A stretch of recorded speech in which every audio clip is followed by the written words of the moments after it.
अग्नि महापुराण 108वां अध्याय। भुवन कोश वर्णन के प्रसंग में भूमंडल के द्वीप आदि का परिचय।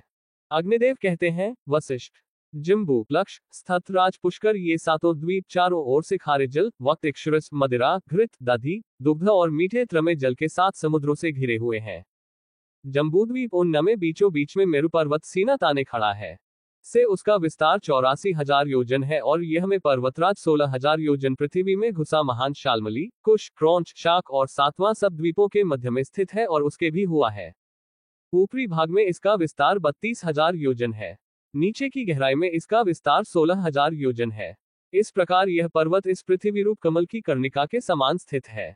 इसके दक्षिण में हिमवान, हेमकूट और निषद तथा उत्तर में नील, श्वेत और श्रृंगी नामक वर्ष पर्वत है। उनके बीच के 2 पर्वत निषद और नील 1-1 लाख योजन तक फैले हुए हैं। दूसरे पर्वत उनसे 10-10 हजार योजन कम है। वे सभी 2-2 सहस्र योजन ऊंचे और इतने ही चौड़े हैं। द्विज श्रेष्ठ, मेरु पर्वत के दक्षिण की ओर पहला वर्ष भारतवर्ष है तथा दूसरा किमपुरुष वर्ष और तीसरा हरिवर्ष माना गया है। उत्तर की ओर रम्यक, हिरणमय और उत्तर कुरुवर्ष है जो भारतवर्ष के ही समान है। मुनिप्रवर, इनमें से प्रत्येक का विस्तार 9-9 हजार योजन है तथा इन सब के बीच में इलावृत वर्ष है जिसमें सुवर्णमय सुमेरु पर्वत खड़ा है। महाभाग, इलावृत वर्ष सुमेरु के चारों ओर 9-9 हजार योजन तक फैला हुआ है। इसके चारों ओर 4 पर्वत हैं। ये चारों पर्वत मानो सुमेरु को धारण करने वाले ईश्वर निर्मित आधार स्तंभ हो। इनमें से मंद्राचल पूर्व में, गंधमादन दक्षिण में, विपुल पश्चिम पार्श्व में और सुपार्श्व उत्तर में है। ये सभी पर्वत 10-10 हजार योजन विस्तृत हैं। इन पर्वतों पर 1100 योजन विस्तृत कदम, जम्बू, पीपल और वट के वृक्ष हैं, जो इन पर्वतों की पताकाओं के समान प्रतीत होते हैं। इनमें से जम्बू वृक्ष ही जम्बूद्वीप के नाम का कारण है। उस जम्बू वृक्ष के फल हाथी के समान विशाल और मोटे होते हैं। इसके रस से जम्बूंदी प्रवाहित होती है। इसी से परम उत्तम जाम्बुवत सुवर्ण का प्रादुर्भाव होता है। मेरु के पूर्व में भद्राश्व वर्ष और पश्चिम में केतुमाल वर्ष है।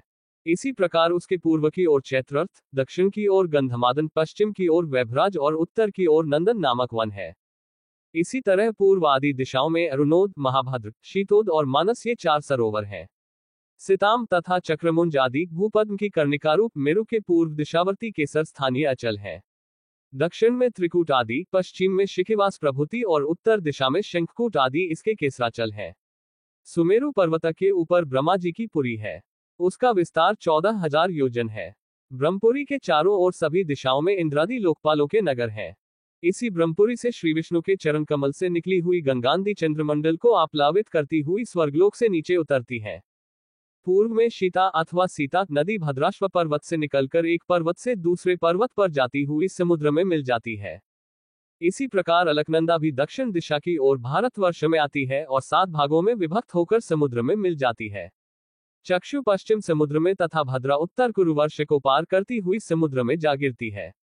माल्यवान और गंधमादन पर्वत उत्तर तथा दक्षिण की ओर नीलाचल एवं निषद पर्वत तक फैले हुए हैं।